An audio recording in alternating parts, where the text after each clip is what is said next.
Welcome to the Nevis Newscast for Friday, August 9th, 2019. I am Bronte Swanston Hendrickson.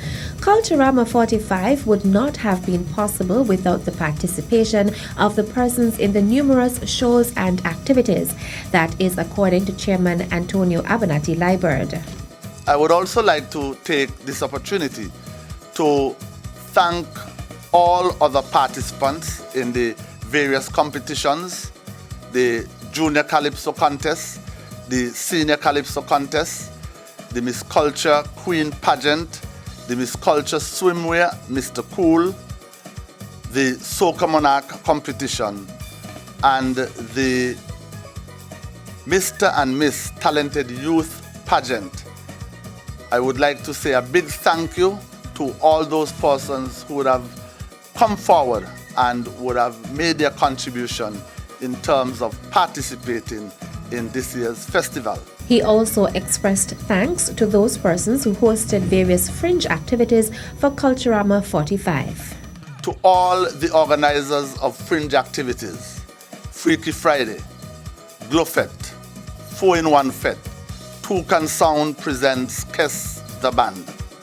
I say a big thank you for coming on board and partnering with the Nevis Culturama Committee. Also, the organizers of the Culturama Games, the Emoji Boat Ride, the Poker Run, and all other persons, the organizers of the Herbers Beach Affair, the Homecoming Night at Herbers Beach, and all other persons who would have used the Culturama platform to stage an event. I would like to say a big thank you to you. The sponsors of Culturama 45 were also given special commendation. Liburd was speaking during a live broadcast on Wednesday, August 7th to reveal the winners of the street activities. Meantime, an incident-free Culturama 45 is officially over. Chairman of the Nevis Culturama Festival, Antonio Abernathy Liburd, expressed his gratitude to the security forces in a brief live interview on Wednesday, August 7th. To the security forces, I would like to say a special thank you. And this year, we can similarly boast of another incident-free Culturama Festival. I think that this is the 7th year running that we have had an incident-free Culturama Festival. And so I would like to thank the security forces, the police, the private security, the army, the fire and rescue services, and I would also like to include the EMS services for providing such great support to Culturama 45.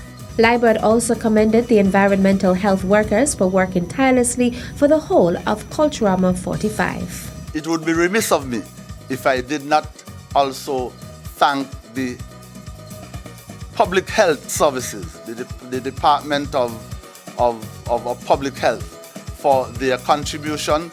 I recall last night when I left the office after 10 minutes to 11, the health workers were already on the streets of Charlestown, cleaning the streets, getting them ready for normal work this morning. And so I would like to say a big thank you to Morville Morton, to Javier Otley, and the rest of the team. In fact, this morning, last night at about 11 o'clock, Mr. Morton was on the streets on Happy Hill Drive with his gloves, with his shovel, and he himself joined in the operation of getting Charlestown clean. And so I would like to say a big thank you to the environmental health services. Culturama 45 was held with the slogan Love, Passion, Pride, Culturama 45. Citizens of St. Kitts and Nevis who still have passports without the written place of birth field are urgently asked to change them to avoid problems with immigration at ports of entry, as those passports were deactivated in 2017 and are presently deemed illegal to travel with. Speaking on the August 7th edition of the government radio and television program Working for You, Michael Penny, senior foreign officer in the Ministry of Foreign Affairs, said the time had expired a long time ago for citizens to change those passports and that no one should be found traveling with them. He added that the International Criminal Police Organization Interpol has been notified and has been given the power to seize the passports and detain holders of them.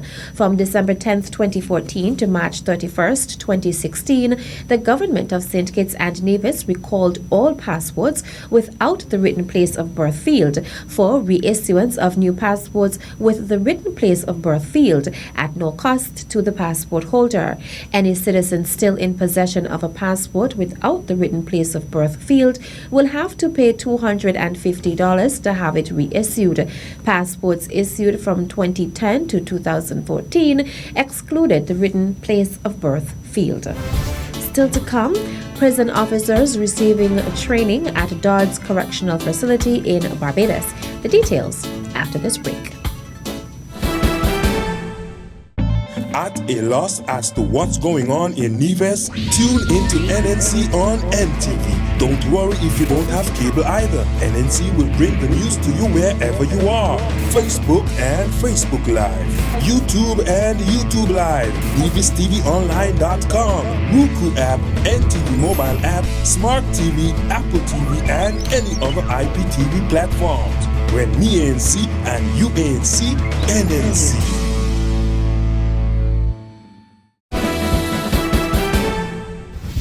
Welcome back.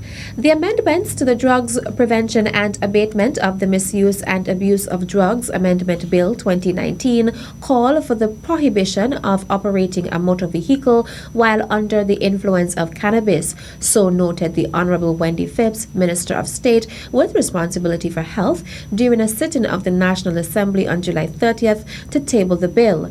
Driving under the influence of drugs is considered to be a matter of public health. This is a matter of serious concern to the Ministry of Health, especially because road safety is a public health issue.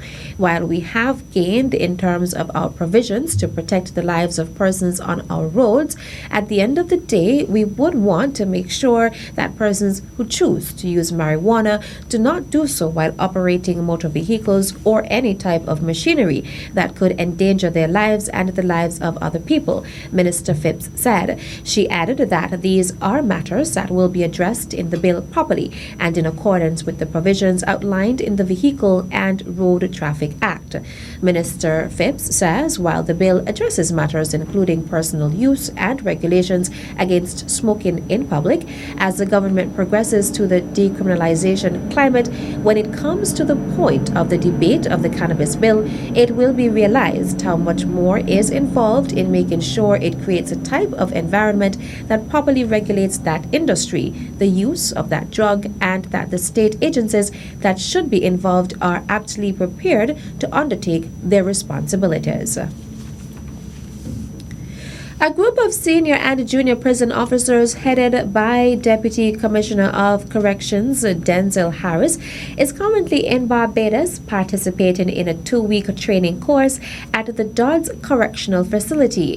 The training runs from August 6th to 17th. The initiative is jointly sponsored by the U.S. Embassy in Barbados and the government of St. Kitts and Nevis. To date, 40 officers have attended the training exercise, including the cohort currently in Barbados. The embassy has committed to ensuring the remainder of the staff completes the course, according to the new Commissioner of Corrections, Terrence James. He says this is an ongoing initiative to build the capacity of the staff at Her Majesty's Prison, and he welcomes the assistance of the embassy and the government in this area. The government has plans to construct a new corrections facility and is preparing the staff for now and later, Commissioner James said. The course covers topics such as processing prisoners, managing human resources, the rehabilitation of inmates through social programs, and providing medical assistance to inmates. At the end of the training, the officers will also be certified Correctional Emergency Response Team CERT members.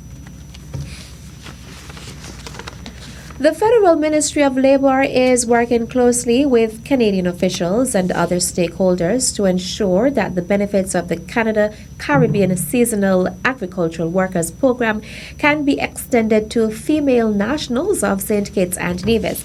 The possibility of having women from the Twin Island Federation participate for the first time was explored during a July 12th to 23rd mission trip to Canada, headed by Minister of Labour, the Honourable Vance Amory. The team also included Permanent Secretary in the Ministry of Labour, Ron Dublin Collins, and Sharmel Cumberbatch of the Department of Labour. The Permanent Secretary says one of the things the department has advised is that a number of women are now interested in the program. He says the ministry has had discussions with government officials in Canada and with farmers to see how it can facilitate that. The mission team from St. Kitts and Nevis also strengthened relations with the Eastern Caribbean Liaison Service, a unit of the OECS Commission established to administer member states' interest in the Canada-Caribbean Seasonal Agricultural Workers Program.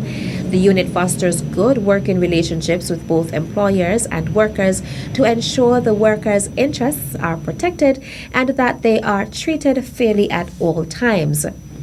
Several nationals are currently in Canada working on farms, while 21 men are preparing to depart St. Kitts and Nevis for a 2-year stint in the program. An orientation was held for them on July 31st. That's it for this edition of the Nevis Newscast. On behalf of all of us here at the Department of Information, I am Bronte Swanston Hendrickson. Thank you for viewing.